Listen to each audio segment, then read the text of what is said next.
Assalamualaikum warahmatullahi wabarakatuh. Pemirsa di mana saja Anda berada, selamat berjumpa kembali dengan channel YouTube Insan Dongeng. Pada kesempatan ini saya Bang Elgi akan melanjutkan cerita Siti Nurbaya bagian ke-32. Terima kasih kepada semua subscriber yang selalu setia mengikuti. Selamat mendengarkan.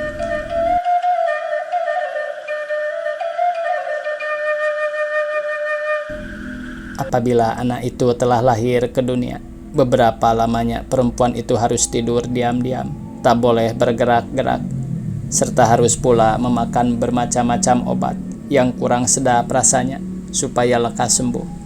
Ada kalanya penyakit itu lama, maka baik. Padahal dalam waktu itu kita telah harus menjaga dan menyusukan anak, karena kurang baik jika anak itu diberi susu lembu. Bila kita telah sembuh, tiadalah pula dapat melepaskan lelah barang sedikit pun. Sebab kewajiban yang lain telah menanti, yaitu menjaga, memelihara, dan membesarkan anak itu.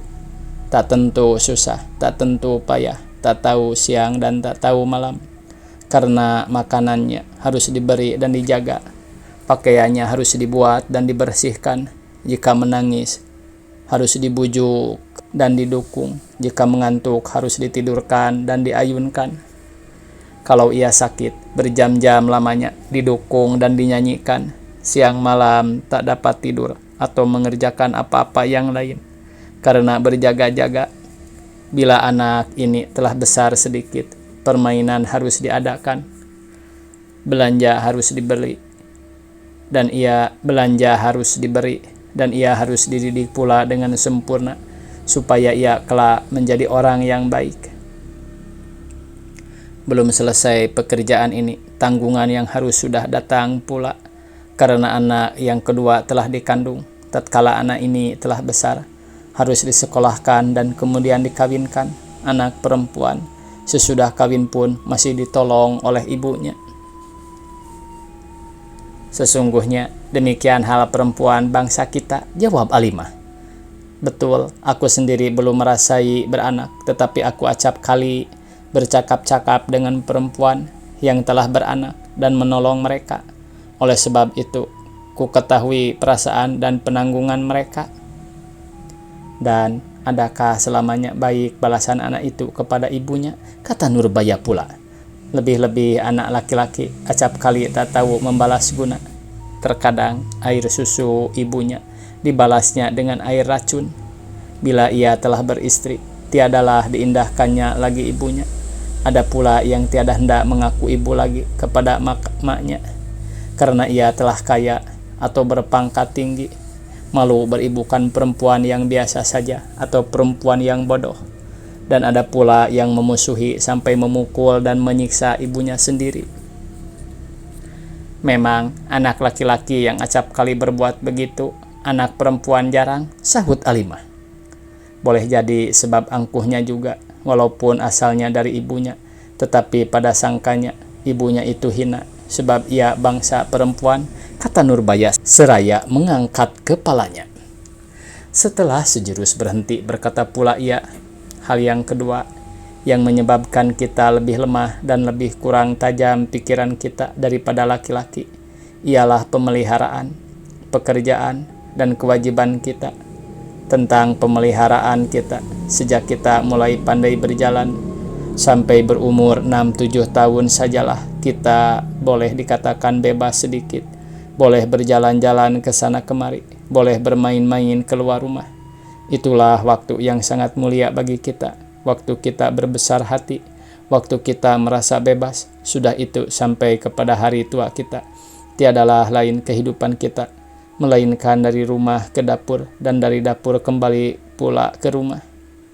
Apabila telah berumur 7-8 tahun, mulailah dikurung sebagai burung, tiada diberi melihat langit dan bumi, sehingga tiadalah tahu apa yang terjadi sekeliling kita.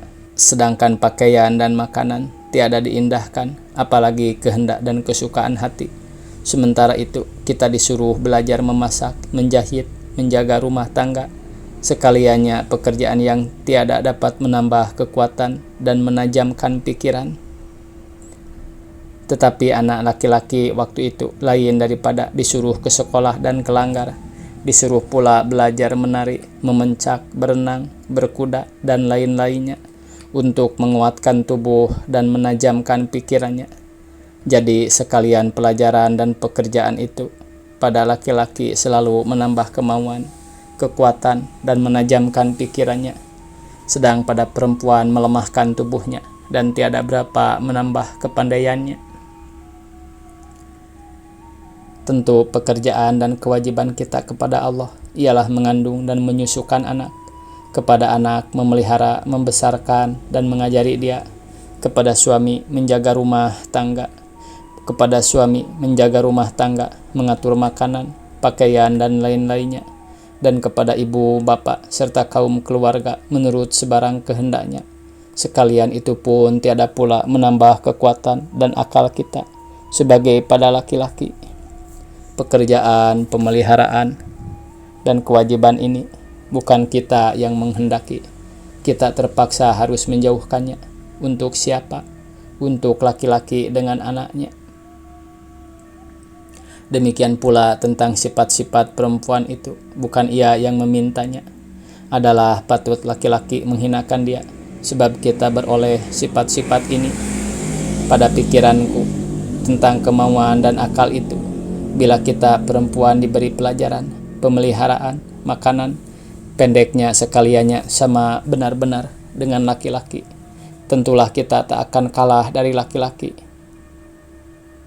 Pikiranku pun demikian juga, Nur, jawab Alimah. Perbedaan itu adanya hanya karena berlainan pemeliharaan, pelajaran, kewajiban, dan lain-lainnya. Sungguh pun begitu, banyak juga yang asalnya dari kesalahan perempuan sendiri. Maksudku kesalahan ibu, karena kurang pikirannya, banyak perbuatannya yang tidak baik. Misalnya dilarangnya anak perempuan pergi ke sekolah, sebab takut anak itu menjadi jahat. Karena pandai membaca dan menulis, sehingga memberi malu. Pikiranku persangkaan ini salah besar, karena hal itu bergantung kepada hati, serta tabiat kelakuannya, dan pelajaran yang diperolehnya. Bila cukup kepandaian, luas pemandangan, dan jauh pendengarannya, hingga tahu ia membedakan yang baik dengan yang jahat, artinya dapat ia menimbang buruk dan baik perbuatannya, tentulah tiada mudah ia terjerumus ke dalam lubang godaan laki-laki, di mana diperolehnya ilmu-ilmu itu, kalau tiada di sekolah. Sebab itu, haruslah perempuan itu terpelajar, supaya terjauh ia daripada bahaya, dan terpelihara anak suaminya dengan sepertinya. Tentu saja kepandaiannya itu dapat juga dipergunakannya untuk kejahatan. Itulah sebabnya perlu hati yang baik dan pikiran sempurna. Bila perempuan itu memang tiada baik tabiatnya atau sebab salah ajarannya, walaupun ia tak berkepandaian sekolah sekalipun, dapat juga ia berbuat pekerjaan jahat. Tidak adakah perempuan jahat pada bangsa yang masih bodoh? Jika dipikir dalam-dalam, nyatalah kita perempuan ini diperbuat sebagai anak tiri dan laki-laki sebagai anak kandung, sebab sangat diperbedakan, dan perempuan tiada pula diberi tempat bergantung, kata Alimah kepada Nurbaya. Memang, jawab Nurbaya, dari Tuhan kita telah mendapat alangan, yaitu dalam hal mengandung dan menjaga anak, sehingga tiada dapat melawan laki-laki. Tentang apapun, oleh agama tiada pula disamakan dengan laki-laki, sebab laki-laki diizinkan beristri sampai 4, tetapi perempuan keluar rumah pun tak boleh, oleh suami dihina dan disia-siakan, dan oleh ibu bapa serta kaum kerabat dipaksa menurut segala kehendak hati mereka.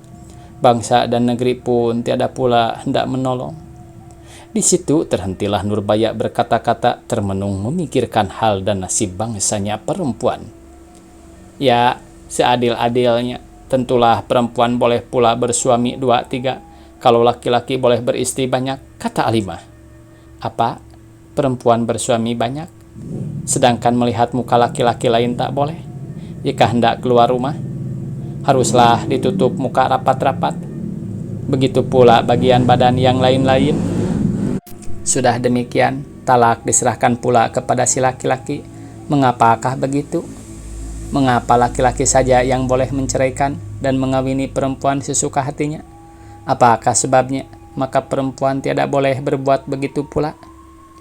Perempuan sajakah yang boleh berbuat kesalahan dan menerima hukuman dari laki-laki? Tiadakah laki-laki itu boleh pula berbuat kesalahan kepada istrinya? Apabila dikatakan kelaliman ini kepada laki-laki, tentulah mereka akan gelak tersenyum saja. Karena pada sangkanya itulah yang seadil-adilnya. Bukankah laki-laki itu tuan perempuan dan perempuan itu hamba laki-laki?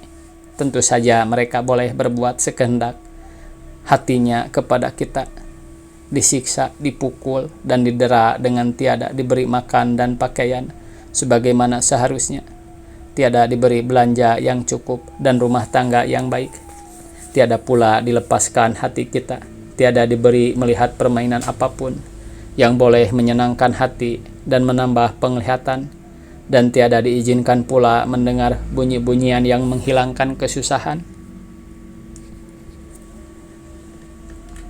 Jika salah sedikit karena belum tahu, bukan pelajaran atau peringatan yang diperoleh, hanya maki dan nistalah yang diterima. Ada kalanya disertai pula oleh pukul dan terjang. Jika terlambat menyediakan makanan atau pakaian, perkataan yang hina tentulah kedengaran. Menjawab sekali-kali tak boleh. Apa yang terasa di hati tak boleh dikeluarkan, harus disimpan saja dalam dada. Kalau berani melawan, tentulah akan diusir sebagai anjing. Jika lekas diceraikan, sudahlah. Tetapi acap kali digantung tak bertali, dan tiada pula dipulang-pulangi, sehingga segala maksud jadi terhalang.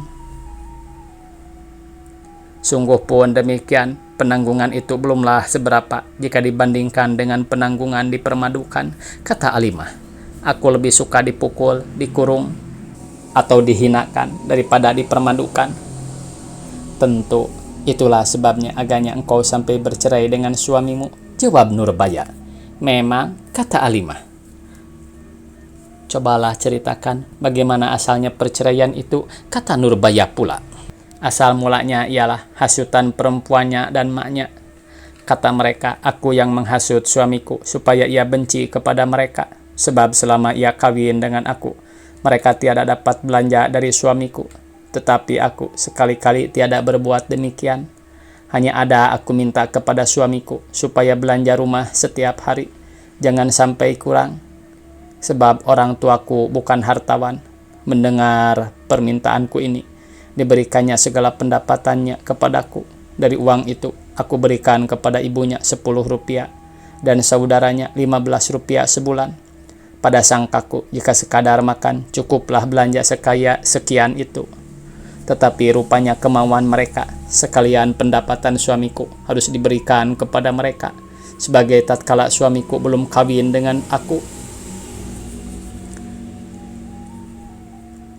Mana boleh jadi, sebab orang telah bertambah, rumah telah 2, bukanlah telah diketahuinya sebelum kami kawin.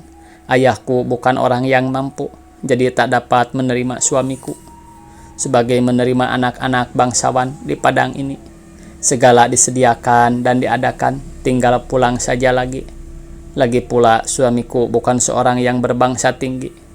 Meskipun demikian, mula-mula ia hendak dijemput juga.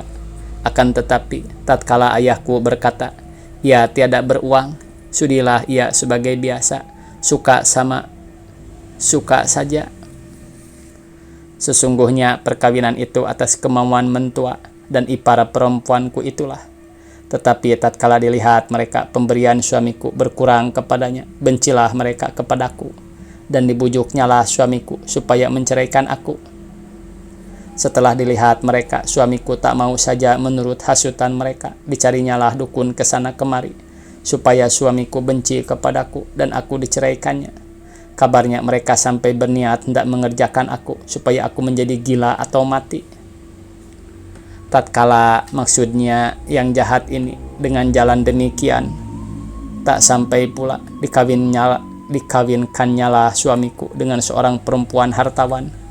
Ketika aku mendengar kabar ini, tak dapatlah kurencanakan bagaimana rasa hatiku, marah, sedih, benci bercampur baur tak tentu. Mataku gelap, kepalaku pening, pendengaran hilang, dan perasaan pun lenyap. Bibir dan sekujur badanku gemetar, hatiku berdebar-debar. Rasakan belah, segala sendi anggota menjadi lemah, sehingga terjatuhlah aku ke tempat tidurku beberapa lamanya, tiada kabarkan diri. Semalam-malam aku menangis karena tak dapat menahan hati. Tatkala aku bertemu pula dengan suamiku adalah sebagai aku melihat binatang rasanya. Aku melihat dia, benci dan marah, datang berganti-ganti. Segala kesukaan dan kasih sayangku kepadanya tiada berasa lagi. Jika tiada disabarkan oleh ibuku, niscaya ku kenalkanlah tanganku ke kepalanya. Ku kenakanlah tanganku ke kepalanya. Begitulah geram hatiku. Berapa kali aku minta bercerai, tetapi tiada dikabulkannya. Apa dayaku? Karena talak dalam tangannya. Jika aku yang memegang talak, tentulah tak sampai kulihat lagi mukanya. Kujatuhkan talak 3 sekali. Sejak waktu itu, tiadalah kuindahkan lagi dia, baik tentang makanannya ataupun pakaiannya, sebab hatiku telah berubah kepadanya, tidak lurus lagi. Jika ada laki-laki lain yang menggodaku pada waktu itu, agaknya aku turutkan. Karena sakit hatiku, hendak aku lari, takut kalau digantungkan aku selama-lamanya, tiada diceraikan dan tidak pula dibelanjai. Pada suatu hari, tatkala aku berjalan-jalan dengan makku pada malam hari di pasar kampung Jawa, kelihatanlah olehku suamiku itu sedang berjalan-jalan bersuka-sukaan membeli apa-apa dengan maduku itu. Ketika kulihat mereka itu, gelaplah mataku, tak tahu lagi apa yang kuperbuat. Kata ibuku, aku terus memburu perempuan itu, lalu menghelak rambut dan bajunya sambil memaki-makinya, sehingga berkelahilah kami di tengah orang banyak, bergumul dan bertarik-tarikan rambut. Setelah kami dipisahkan orang, kuberi malulah suamiku itu dengan perkataan yang keji-keji, serta kukatakan ia bukan laki-laki kalau tiada berani menceraikan aku. Itulah sebabnya, maka di pasar itu juga dijatuhkannya talak kepadaku. Inilah akhirnya perkawinan yang telah menghabiskan beberapa biaya dan menimbulkan beberapa susah payah disebabkan perkara pemaduan. Jadi berapa lamanya kau bercampur dengan suamimu itu? Tanya Nurbaya. Tak sampai setahun. Sejak itu aku bersumpah tidak hendak kawin lagi. Apakah gunanya kawin jika untuk menyusahkan hati, merusakkan badan, dan menghabiskan harta? Maksudku kawin hendak mendapat kesenangan dan menumpangkan diriku. Jika tiada dapat yang sedemikian, lebih baik randa sebagai ini, bebas sebagai burung di udara, tiada siapa dapat menghalangi barang sesuatu maksudku. Atau tinggal perawan selama-lamanya, kata Nurbaya. Itu tak boleh karena terlalu aib bagi kita, dikatakan tak laku sebab ada cacat, jawab Alimah. Aib itu karena diaibkan, akan tetapi jika telah banyak yang berbuat begitu, menjadi biasalah pula, kata Nurbaya. Barangkali, jawab Alimah. Setelah Nurbaya termenung sejurus, berkata pula ia seraya mengeluh. Memang demikianlah nasib kita perempuan. Adakah akan berubah peraturan kita ini? Adakah kita akan dihargai oleh laki-laki kelak? Biar tak banyak, sekadar untuk yang perlu bagi kehidupan kita saja pun cukuplah. Aku tiada hendak meminta supaya perempuan disamakan benar-benar dengan laki-laki dalam segala hal. Tidak, karena aku mengerti juga tentu tak boleh jadi. Tetapi permintaanku, hendaknya laki-laki itu memandang perempuan sebagai adiknya. Jika tak mau ia memuliakan dan menghormati perempuannya sebagai pada bangsa Eropa, janganlah dipandangnya kita sebagai hamba atau suatu makhluk yang hina. Biarlah perempuan menuntut ilmu yang berguna baginya. Biarlah ia diizinkan melihat dan mendengar segala yang boleh menambah pengetahuannya. Biarlah ia boleh mengeluarkan perasaan hatinya dan buah pikirannya, supaya dapat bertukar-tukar pikiran untuk memenajamkan otaknya. Dan berilah ia kuasa atas segala yang harus dikuasainya. agar jangan sama ya dengan boneka yang bernyawa saja. Waktunya habis pemirsa, dicukupkan sekian. Semoga esok kita bisa berjumpa kembali. Billahi taufiq wal hidayah. Wassalamualaikum warahmatullahi wabarakatuh.